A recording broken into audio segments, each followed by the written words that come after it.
1,30,000 ಮರಗಳನ್ನು ಉಳಿಸ್ತಕ್ಕಂಥ ಸಂದರ್ಭದಲ್ಲಿ ಒಬ್ಬ ಅಧಿಕಾರಿ ಏನಾದರೂ ರೈತರ ಪರವಾಗಿ ನಿಂತಿದ್ದಾರ? ಯಾಕೆ ನಿಲ್ಲಿಲ್ಲ? ಕಾನೂನ ಪರಿಮಿತಿ ಒಳಗಡೆ ಮಾಡ್ತಾ ಇದಾರ, ಕಾನೂನು ಬಾಹ್ಯವಾಗಿ ಮಾಡ್ತಾ ಇದಾರ. ಮಡಿಕೇರಿಯಲ್ಲಿ ಸೋಮಾರ್ಪೇಟೆಯಲ್ಲಿ 6 ಮರಗಳಿಗೆ ಪರ್ಮಿಷನ್ ಕೇಳಿದಾಗ 66 ಮರಗಳನ್ನ ಪರ್ಮಿಷನ್ ಕೊಟ್ಟಂತ DFO ಸಸ್ಪೆಂಡ್ ಮಾಡಿದ್ದಾರೆ. 860 ಮರಗಳ ಒಂದು ರೆಸಾರ್ಟ್ಗೆ ಮಡಿಕೇರಿಯಲ್ಲಿ ಕೊಟ್ಟಂತ ಸಂದರ್ಭದಲ್ಲಿ DFO ಸಸ್ಪೆಂಡ್ ಮಾಡಿದ್ದಾರೆ. 4 ದಿವಸ ಹಿಂದೆ ಉತ್ತರಾಖಂಡದ ಕೇಸಲ್ಲಿ ಸುಪ್ರೀಂ ಕೋರ್ಟ್ ಒಂದು ತೀರ್ಮಾನ ಮಾಡಿದೆ. ಆ ಫಾರೆಸ್ಟ್ ಮಿನಿಸ್ಟ್ರಿಗೂ ಆ DFOಗೂ ಪನಿಷ್ಮೆಂಟ್ ಆಗಬೇಕು, ಅವರಿಗೆ ಪರಿಹಾರ ಕೊಡಬೇಕು. ಈ ಎಲ್ಲ ಕಾನೂನುಗಳು ಪಾಲನೆ ಮಾಡುವಾಗ ಈ ಜಿಲ್ಲೆಯಲ್ಲಿ ಕಾನೂನು ಪಾಲನೆ ಮಾಡುವುದಕ್ಕೆ ಏನಾಗಿದೆ? ಕಾನೂನು ಬಾಹಿರವಾಗಿ ನಡೀತಕ್ಕಂತ ಅಧಿಕಾರಿ ಮೇಲೆ ಕಾನೂನು ಪ್ರಕಾರ ಕ್ರಮ ಜರುಗಿಸುವುದಕ್ಕೆ ಏನಾಗಿದೆ? ಅದಕ್ಕೆ ನಮ್ಮ ರೈತರು ಎದ್ದು ಬರ್ತಾರೆ. ಆದ್ರೆ ಎದ್ದು ಬರೋದಕ್ಕೆ ರೈತರಿಗೆಲ್ಲ ಭಯ ಹುಟ್ಟಿಸ್ಬಿಟ್ಟಿದ್ರು. ಒಬ್ಬ ರೈತ ಹೋಗಿ 200 ಜನರ ಮುಂದೆ ನಿಂತ್ಕೊಳ್ಳಕ್ಕಾಗುತ್ತಾ? 60-70 ಜೆಸಿಗಳ ಮುಂದೆ ನಿಂತ್ಕೊಳ್ಳಕ್ಕಾಗುತ್ತಾ? ಮೇಡಮ್ ಅವ್ರು ಹೇಳ್ತಾರೆ 63 ಫಾರೆಸ್ಟ್ ಆಕ್ಟ್ 64A ಪ್ರಕಾರ ನಾವು ಅದನ್ನ ಶೋಧನೆ ಪಡಿಸ್ಕೊಳ್ತೀವಿ ಅಂತ ಹೇಳ್ತಾರೆ. 64 ಅರಣ್ಯ ಕೊಟ್ಟಿರೋದು ಮಡಿಕೇರಿಯಲ್ಲೋ ಹಾಕೊಂಡು ಆವಾಗ 64A ನಲ್ಲಿ ಎಲ್ಲೂ ಮರ ಕಡಿಬೇಕು ಅಂತಿಲ್ಲ. DFO ಅವರೇ 64A ನಲ್ಲಿ ಎಲ್ಲೂ ಮರ ಕಡಿಬೇಕು ಅಂತಿಲ್ಲ. ಇದು ಕಾನೂನು. ಅದನ್ನೇ ನಿಮ್ಮ ಕಾನೂನು ನೀವು ವೆಕೆಟ್ ಮಾಡ್ತೀವಿ ಅಂತ ಬಂದಿರೋದು. ವೆಕೆಟ್ ಮಾಡ್ರಿ, ಬೌಂಡ್ರಿ ಹಾಕ್ರಿ. ಅಲ್ಲ, DFO ನಿಮ್ಮ ಅಂತಿಮವಾಗಿ ತೀರ್ಮಾನ ಮಾಡಿರೋದು.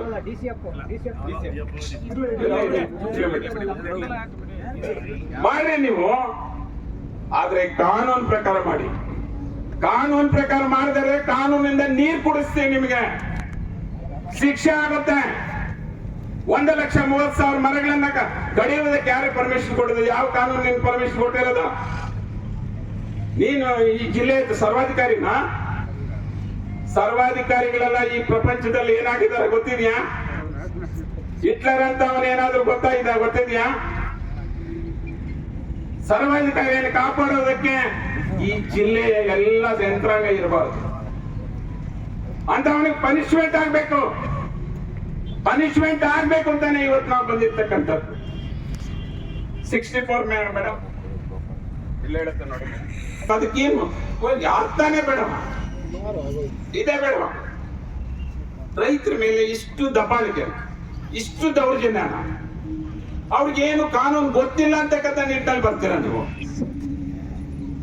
ನಿಮಗೆ ಕೊಟ್ಟಂತ ಅಧಿಕಾರ, ನಿಮ್ಗೆ ಕೊಟ್ಟಂತ ಕಾನೂನು ಮಧ್ಯೆ ಕೆಲಸ ಮಾಡುವುದಕ್ಕೆ, ಕಾನೂನನ್ನ ಪಾಲನೆ ಮಾಡುವುದಕ್ಕೆ ನಿಮಗಿರ್ತಕ್ಕಂಥ ಅಧಿಕಾರ. ಕಾನೂನನ್ನ ದುರುಪಯೋಗ ಪಡಿಸ್ಕೊಳ್ಳಕ್ಕಲ್ಲ, ಕಾನೂನನ್ನ ದುರುಪಯೋಗ ಪಡಿಸ್ಕೊಂಡು ನಮ್ಮ ದುಡಿತಕ್ಕಂಥ ಬದುಕುಗಳನ್ನು ನಾಶ ಮಾಡೋದಕ್ಕಲ್ಲ. ಇವತ್ತು ಹೈಕೋರ್ಟ್ ಹೇಳಿದೆ, ಇವರ ಸಂಬಳದಿಂದ ಆ ರೈತರಿಗೆ ಪರಿಹಾರ ಕಟ್ಟಿಕೊಡ್ಬೇಕು ಅಂತ. ಮನೆಯೆಲ್ಲ ನೋಡಿರ್ಬೋದು ತಾವು.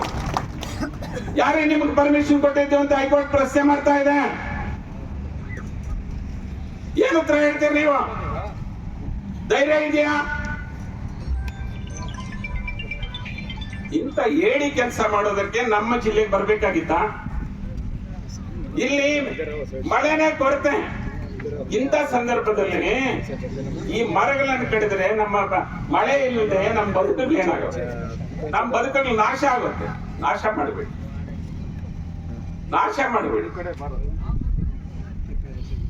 ಆದ್ದರಿಂದ ಮೇಡಮ್ ನಮ್ಗೆ ಹಲವಾರು ಹಕ್ಕುಗಳನ್ನು ಕೊಟ್ಟಿದ್ದಾರೆ. 2006ರಲ್ಲಿ ಫಾರೆಸ್ಟ್ ರೈಟ್ ಆಕ್ಟ್ ಅನ್ನು ಕೊಟ್ಟಿದ್ದಾರೆ, ಪಾರ್ಲಿಮೆಂಟ್ ಅಲ್ಲಿ ಪಾಸ್ ಮಾಡಿರ್ತಕ್ಕಂಥ. ಈ ಆಕ್ಟ್ ಪ್ರಕಾರ ನಮ್ಮ ರೈತರಿಗೆ ನೀವು ಯಾಕೆ ನ್ಯಾಯ ಕೊಡಿಸಲಿಲ್ಲ ಅಂತ ನಾವು ಫಾರೆಸ್ಟ್ ಅವ್ರನ್ನ ಪ್ರಶ್ನೆ ಮಾಡ್ತಾರೆ. ಅದೇ ರೀತಿ ನಿಮ್ಮ ಇದರಲ್ಲಿ ಯಾವ್ದ್ರಲ್ಲಿ ಇದೆ ಕಾನೂನು ಎಲ್ಲನೂ 64ರಲ್ಲಿ ಕರ್ನಾಟಕ ಸರ್ಕಾರ 35,000 ಎಕರೆ ಫಾರೆಸ್ಟ್ ಲ್ಯಾಂಡ್ ಅನ್ನ ರೆವಿನ್ಯೂ ಇಲಾಖೆ ಕೊಡಬೇಕು ಅಂತ ಆದೇಶ ಆಗಿದೆ. ಇದುವರೆಗೂ ಬಂದಿಲ್ಲ. ಅದು ನಮ್ಮ ಜಿಲ್ಲೆಯಲ್ಲಿ 861 ಎಕರೆ ಅದರ ಪ್ರಕಾರ ಫಾರೆಸ್ಟ್ ಇಂದ ರೆವಿನ್ಯೂ ಇಲಾಖೆಗೆ ಬರಬೇಕು. ಯಾಕೆ ರೆವಿನ್ಯೂ ಅವರು ಕೇಳಲಿಲ್ಲ? ಯಾಕೆ ಫಾರೆಸ್ಟ್ ಅವರು ಕೊಡಲಿಲ್ಲ?